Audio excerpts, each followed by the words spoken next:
नेपाल की सियासत और हिंसा के बीच आखिरकार नए अंतरिम प्रधानमंत्री के तौर पर सुशीला कार्की ने रविवार को औपचारिक रूप से अपना पदभार संभाल लिया है। आपको बता दें कि राजधानी काठमांडू स्थित आयोजित कार्यक्रम में नेपाल के आर्मी चीफ भी मौजूद रहे। कार्यभार ग्रहण करने के बाद अपने पहले संबोधन में सुशीला कार्की ने यह साफ कर दिया कि उनकी टीम सत्ता का स्वाद चखने नहीं आई है। वे केवल 6 महीने तक ही पद पर रहेंगी और इसके बाद मार्च 2026 तक नई संसद को जिम्मेदारी सौंप दी जाएगी। कार्की ने अपने बयान में यह भी कहा कि तोड़फोड़ और हिंसा की घटनाओं में शामिल लोगों की जरूर जांच होगी। मेरी टीम और मैं सत्ता का मजा लेने यहां पर नहीं आए हैं। हमें 6 महीने से ज्यादा नहीं रुकेंगे। जनता के सहयोग के बिना यह मिशन सफल नहीं हो सकता। नेपाल में जो हाल अभी हो रहा है, आंदोलन और हिंसक प्रदर्शन में सबसे ज्यादा युवा ही सक्रिय रहे थे। यही वजह है कि अब वह सुशीला कार्की की नेतृत्व में बड़ी उम्मीद उनसे लगाए बैठे हैं।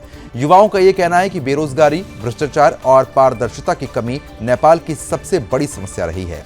एक युवक संतोष ने यह बताया कि स्थिति इतनी खराब थी कि छोटे से छोटे काम के लिए सरकारी दफ्तरों में घूस देनी पड़ती थी, वही बड़े नेताओं के काम बहुत आसानी से हो जाते थे। उन्होंने कहा कि यह बदलाव बहुत ज्यादा जरूरी था। दूसरे युवक थापा ने यह कहा कि इस तरीके के पारदर्शी नेतृत्व की लंबे समय से जरूरत थी। नेपाल में ना तो उद्योग धंधे विकसित हो पाए और ना ही शिक्षा और रोजगार की मजबूत व्यवस्था बन पाई। यही कारण है कि बड़ी संख्या में युवा देश छोड़कर विदेशों में काम करने के लिए पूरी तरीके से मजबूर हो चुके हैं। थापा को यह उम्मीद है कि कार्की, जो खुद न्यायपालिका से जुड़ी रही हैं, अब सिस्टम में पारदर्शिता और सुधार जरूर लाएंगी। सुशीला कार्की के पद संभालने के बाद सरकार ने स्थिति सामान्य करने के लिए कदम उठाना भी शुरू कर दिया है।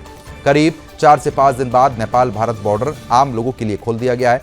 अब वहां पर छोटे वाहन और आम लोग आधार कार्ड दिखाकर सीमा पार कर सकते हैं। हालांकि बड़े वाहनों की आवाजाही अभी भी बंद है, क्योंकि हाल ही की हिंसा के दौरान भंडार कार्यालय को आगे के हवाले यहां पर कर दिया गया था, जिससे कागजी काम और टैक्स वसूली फिलहाल संभव नहीं हो पा रही है। नेपाल पिछले कुछ हफ्तों से गहरे संकट से जूझ रहा है। सोशल मीडिया बैन और भ्रष्टाचार के खिलाफ आंदोलन के दौरान कई जगहों पर हिंसक भड़क हुई थी। अब तक देश भर में हुई झड़पों और प्रदर्शन में 61 लोगों की मौत हो चुकी है।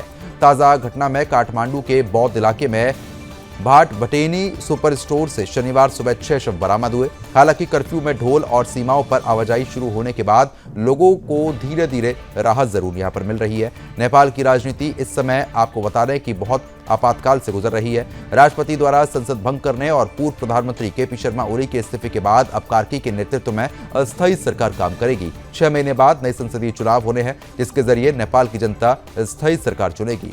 आपको बता रहे हैं कि युवाओं का यह मानना है कि यह बदलाव सिर्फ सरकार का चेहरा बदलने तक सीमित नहीं होना चाहिए, बल्कि नेपाल को विकास, रोजगार और पारदर्शी सिस्टम की दिशा में आगे ले जाना होगा।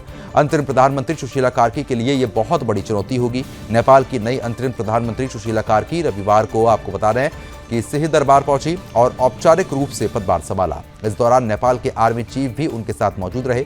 पद संभालने के बाद अपने पहले संबोधन में कार्की ने कहा, मैं और मेरी टीम यहाँ सत्ता का स्वाद चखने नहीं आए हैं। हम यहाँ 6 महीने से ज्यादा नहीं रुकेंगे। सुशीला कार्की ने कहा कि तोड़फोड़ की घटनाओं में शामिल लोगों की जांच होगी। मेरी टीम और मैं सत्ता का स्वाद चखने नहीं आए। हम 6 महीने से ज्यादा यहाँ पर नहीं रहेंगे और नई संसद को जिम्मेदारी सौंप देंगे। जनता के सहयोग के बिना हम सफल नहीं हो सकते। सत्ता का स्वाद हम नहीं चखेंगे और 6 महीने बाद संसद को जिम्मेदारी सौंप दी जाएगी।